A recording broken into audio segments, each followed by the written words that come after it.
Merci de rester fidèle au programme d'ITV. C'est parti pour cette édition du soir. Les titres. 63e anniversaire de l'indépendance du Sénégal. Les civils et militaires ont défilé ce matin. Le chef de l'État exprime sa satisfaction vis-à-vis de l'armée et s'engage à équiper davantage les forces de défense et de sécurité. La fête de l'indépendance a été également une occasion pour les citoyens de revoir le défilé civil et militaire. Un défilé suivi également à domicile par des citoyens qui n'ont pas pu effectuer le déplacement. Le parc numérique de Diamniadio bientôt livré. L'assurance du ministre des Télécommunications et de l'économie numérique. Il s'agit de l'un des parcs les plus modernes en Afrique. Voilà pour le sommaire. Le développement de tous ces titres, c'est dans une poignée de secondes.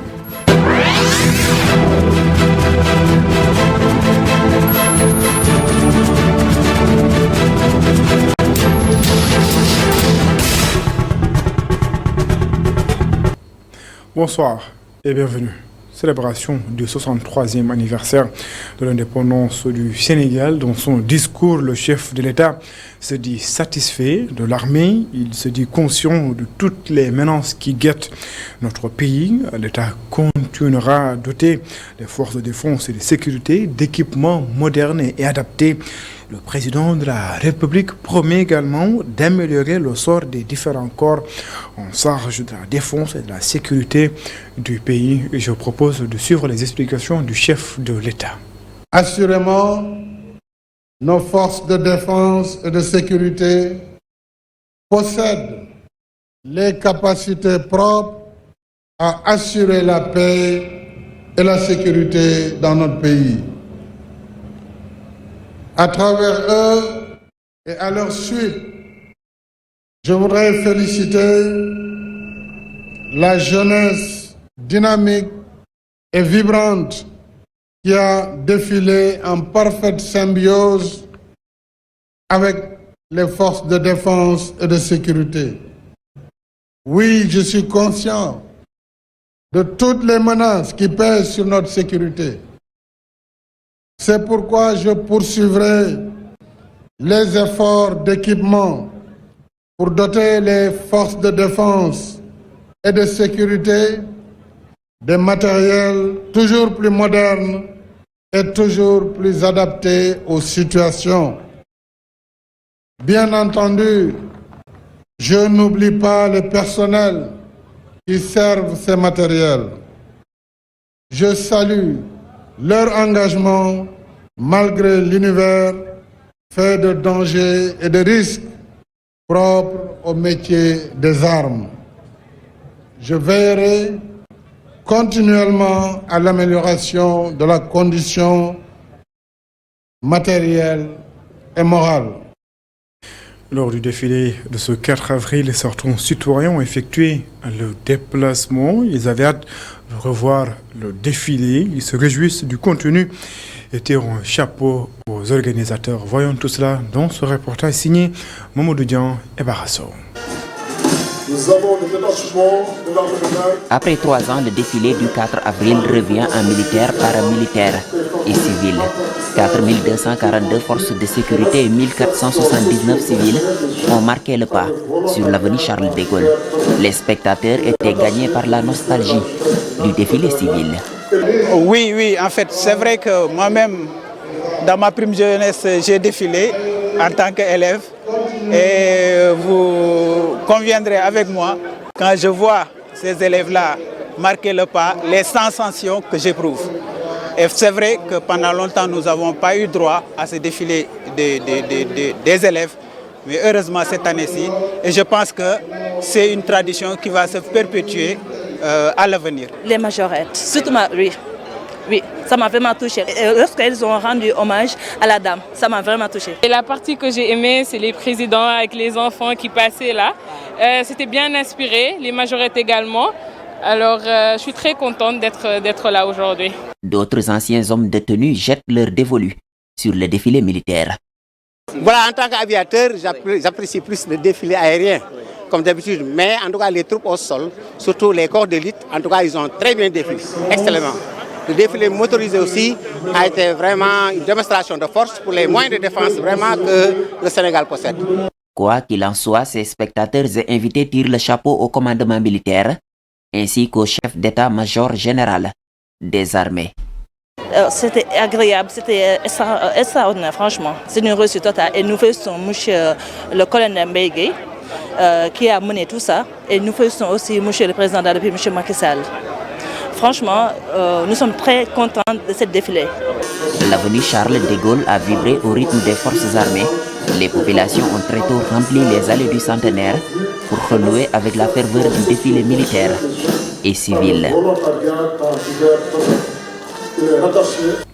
Le défilé du 4 avril vu par les familles. Si certains sont scotchés devant le petit écran pour vivre en direct le défilé, d'autres sont plutôt occupés à faire d'autres tâches car selon eux, la fête du 4 avril n'a plus la même ampleur, n'est-ce pas Khadija Nadjouf? Les yeux rivés sur l'écran, concentration totale, la famille Konaré est happée par les spectacles.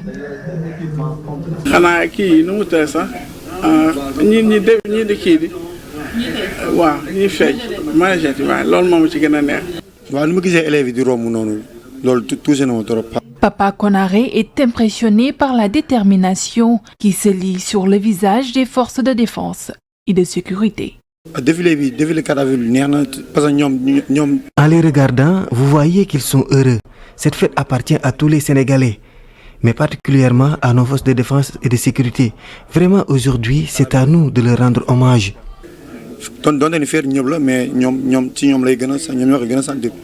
Dans cette famille à la Médina, le décor change de même que l'ambiance.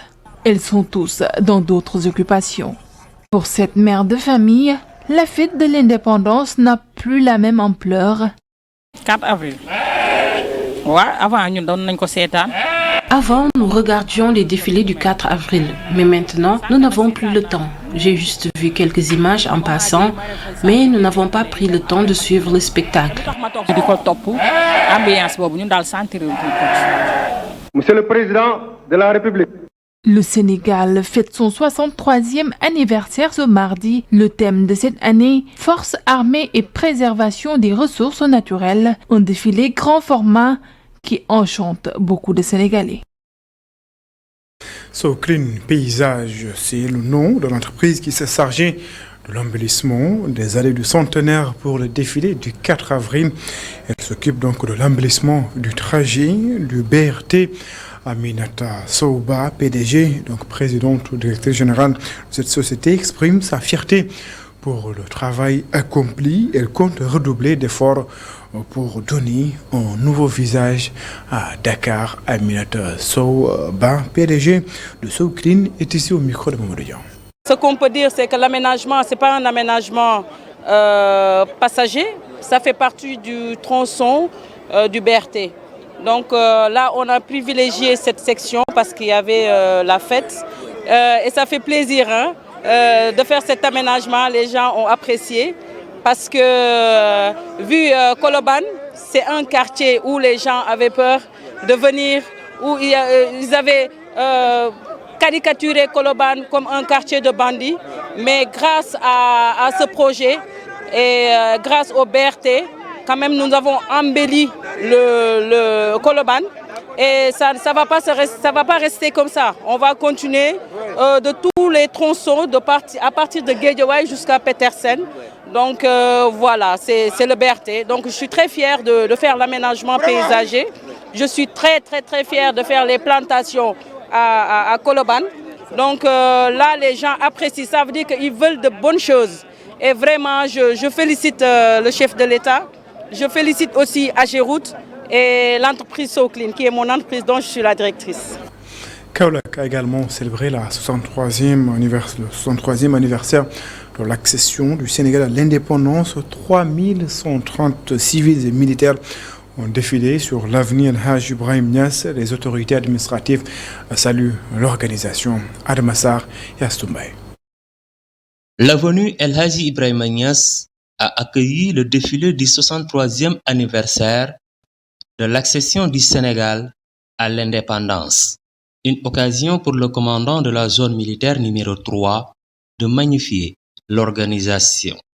On avait eu un aperçu hier soir lors de la retraite au flambeau, au cours de laquelle la population de Kaolack est massivement sortie pour accompagner les forces de défense et de sécurité. Ce matin, sur cette belle avenue El Hadji Ibrahima Niasse également, toutes les composantes de la ville de Kaolack ont été présentes. Des écoles, en partant de la case des tout-petits, les mouvements scolaires, les mouvements associatifs, les mouvements de jeunesse, et le gouverneur l'a rappelé. Vous avez également vu aussi le défilé paramilitaire et militaire. Je pense que c'est un défilé de très grande qualité. Cela atteste encore une fois de l'esprit de préparation, de l'esprit de discipline et du professionnalisme de nos forces. Comme l'a rappelé le gouverneur, la fête a été belle, mais parce que les moyens ont été également mis à la disposition du commandant de zone que je suis. De son côté, le gouverneur de la région de Kaolack revient sur l'importance du thème. Comme nous l'a rappelé tout à l'heure à travers le film qui a été projeté, le thème retenu pour ce 63e anniversaire est Forces de défense et de sécurité et préservation des ressources naturelles. C'est un thème très actuel qui témoigne encore de la haute importance que M. le Président de la République accorde à la problématique de la préservation et de la protection de l'environnement. Et à juste raison, parce que les ressources naturelles sont essentielles à la survie des générations actuelles, mais aussi à l'épanouissement des générations futures. Ainsi, à la faveur des découvertes de gisements de pétrole et de gaz, nous savons tous que le Sénégal s'apprête à entrer dans le cercle des pays producteurs d'hydrocarbures. Alors, dans ce contexte de pays producteurs de pétrole et de gaz, où les risques et menaces globales sont en pleine croissance, pour ne pas dire diffuses, nos forces de défense et de sécurité, qui constituent une force politique, sociale, voire économique, reconnus, doivent se positionner comme acteurs de premier rang dans la lutte pour la sauvegarde de nos ressources naturelles. À Kaolack, 3130 civils et militaires ont participé au défilé. Maulana Cheikh Ibrahim, qui s'est bien illustré dans la bataille de Pathé Badiane. À Damassar, Ziguinchor, la fête de l'indépendance a été célébrée au camp militaire Georges Boissy avec une prise d'armes et un défilé militaire et paramilitaire. Le gouverneur insiste sur le sens du thème. Selon Guédiouf, la région s'identifie bien au regard des enjeux liés à la destruction des ressources forestières. Il salue également la synergie des efforts des forces de défense et de sécurité. Il invite les populations à s'impliquer davantage dans le combat contre le pillage des ressources naturelles. Nous l'écoutons. La gestion et la préservation des ressources naturelles reste une problématique qui doit intéresser et mobiliser tout le monde au regard des convoitises et des incidents souvent malheureux notés à ce sujet, avec des conséquences néfastes sur l'environnement et sur la vie des populations. À cet effet, je lance un appel aux populations de la région de Ziguinchor pour leur implication encore renforcée dans la préservation des ressources naturelles et les invite à jouer pleinement leur partition dans ce combat salutaire pour une gestion durable et équitable des importantes ressources dont regorge la région. Les enjeux sécuritaires liés à la gestion de la préservation des ressources naturelles justifient naturellement l'implication des forces de défense et de sécurité qui, au-delà de leur mission régalienne, appuient le service des eaux et forêts et les autres services de l'État dans la sauvegarde de nos ressources forestières, fauniques et halieutiques. À ce sujet, je salue l'engagement et les efforts des forces de défense et de sécurité, dont les actions de tous les jours visent à instaurer un climat de paix et de sécurité pour permettre aux populations de disposer d'un environnement favorable à la conduite d'activités socio-économiques, à une vie décente et à un développement durable. Ainsi, je rends un vibrant hommage aux forces de défense et de sécurité qui, dans l'exercice du devoir, donnent leur vie pour la paix et la protection des personnes et des biens au niveau de la région de Ziguinchor. Leur sacrifice mérite d'être magnifié et doit nous inspirer tous. Et puis en politique, le parti Réumi a opéré quelques changements dans son bureau politique. Retenez donc Yankoba Diattara n'est plus vice-président du parti Réumi. Donc il est remplacé par Abdoulaye Ndoye, précédemment coordonnateur départemental de Saint-Louis, nommé donc deuxième vice-président du parti Réumi en remplacement de Yankoba Diattara, appelé donc à d'autres fonctions. Des changements opérés par le président du parti Réumi, Idriss Seck, donc un communiqué qui a été signé ce 4 avril par le secrétaire général Maktar Sey. Parlons tout à fait d'autres choses. Signature d'une convention de partenariat entre la mairie de Djembereng et la mairie d'Agdje. Donc c'est en France. Un partenariat axé sur la gestion durable des ressources en eau dans les îles et l'assainissement dans la station balnéaire de Cap Skirring. Je propose de suivre les explications de Léopold Abadiata. Il est le maire de la commune de Djembereng. Il est ici au micro d'Assanba et de Daoud Sambo. Je dois préciser que le choix de ces deux secteurs n'est pas fortuit parce que c'est des secteurs qui correspondent à des besoins réels dans la commune de Djembereng. Vous tous, en tout cas les populations qui vivent ici, pour beaucoup d'entre eux rencontrent beaucoup de problèmes sur l'approvisionnement en eau, mais également pour l'assainissement. Parce qu'il faut dire que, comme on dit, il faut un corps sain dans un environnement sain. Donc c'est pour cela que le choix a été porté sur ces deux secteurs. Moi, je voudrais remercier mon frère Gilles qui a dirigé cette délégation, que je remercie au passage parce qu'ils sont tous donnés à fond pour qu'on arrive à ce stade, à cette journée de signature du protocole, en tout cas qui scelle le lien entre nos deux institutions.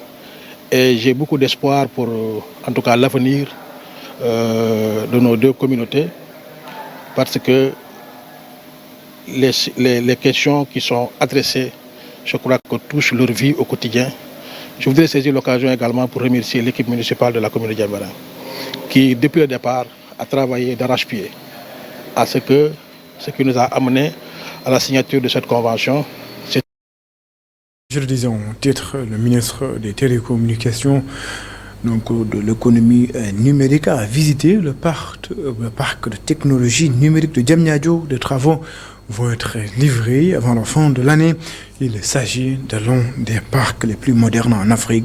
Maître Moussa Bokar Thiam, ministre des Télécommunications et de l'économie numérique, est ici au micro de Babacar Seck. Des infrastructures de presque, je peux dire tout à l'heure, presque un hectare de bureaux disponibles.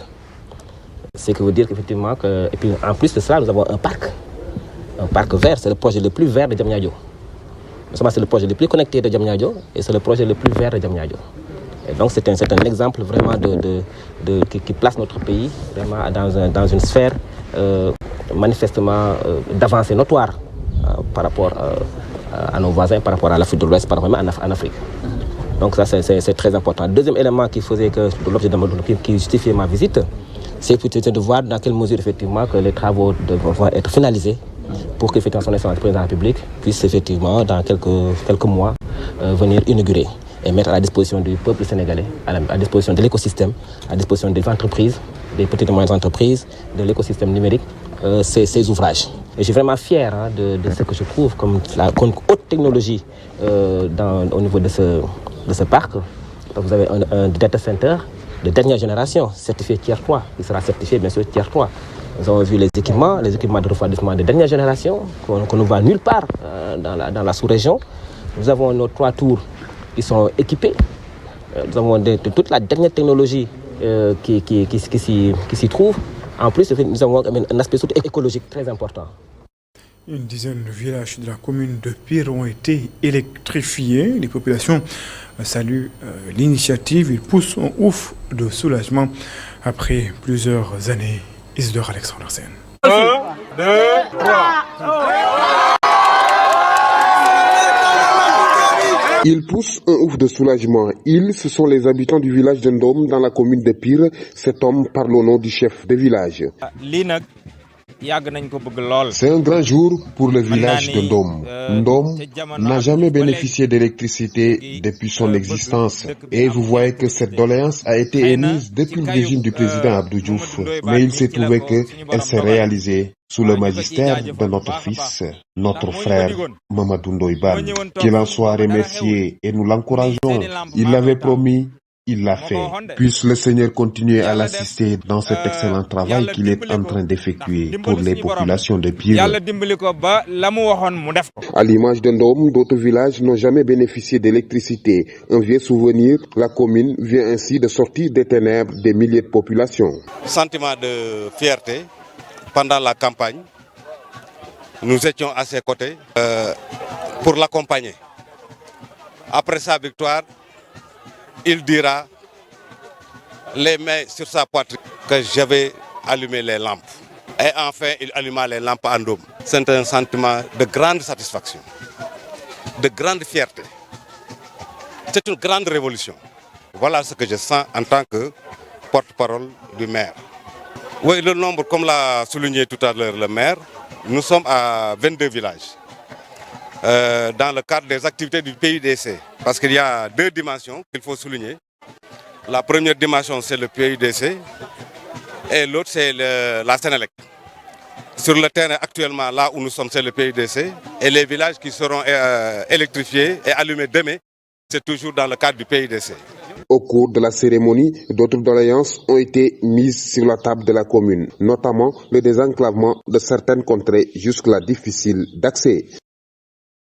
Visite de la Fondation du Crédit Mutuel du Sénégal dans les Dara du département de Rufisque, Keur Massar et Guédiawaye. Des kits alimentaires ont été distribués, une vingtaine de ménages. La Fondation va également distribuer durant ce mois béni de Ramadan des kits alimentaires. Babacar Seck. Le Crédit Mutuel du Sénégal a choisi ce mois béni de Ramadan pour entamer son programme social. 20 ménages vulnérables Kadara, de Diamniadio, Ndiakhirat, Keur Massar et Guédiawaye ont reçu le soutien du Crédit Mutuel du Sénégal. C'est un moment très fort pour le Crédit Mutuel du Sénégal à travers sa fondation. Véritablement, la direction générale a initié, voilà quelques années, de structurer les dons au sein du Crédit Mutuel du Sénégal par le canal de la fondation. Ils peuvent représenter une somme d'argent importante à l'échelle du réseau. Mais si l'on le prend à l'échelle régionale, c'est 4 daras qu'on a visités, c'est 20 nécessités qu'on a remis. Mais c'est la circonstance du moment. On est en pleine période de Ramadan. Et c'est la période où le don il est important. Les bénéficiaires ont tenu à remercier le Crédit Mutuel du Sénégal qui vient alléger le mois de Ramadan. CMS nak limu def sax xam ko. Parce que le Crédit Mutuel a fait un geste extraordinaire. Ne serait-ce qu'un peu de riz, c'est à saluer. Vous nous avez donné du sucre au moment où il n'y en a pas sur le marché. Ça prouve que le Crédit Mutuel est une famille. Vous aurez la récompense du bon cœur.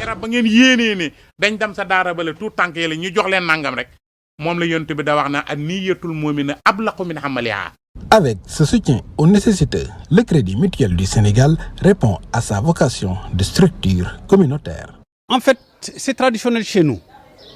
Nous sommes une émanation de la société et tout ce que l'on gagne, on le redistribue à la société.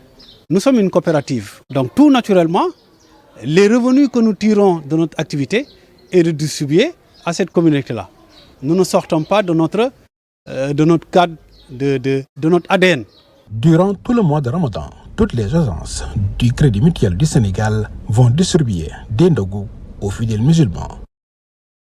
C'est la fin de cette édition. Merci de l'avoir suivi. Excellente suite de programme sur les antennes d'ITV. Au revoir.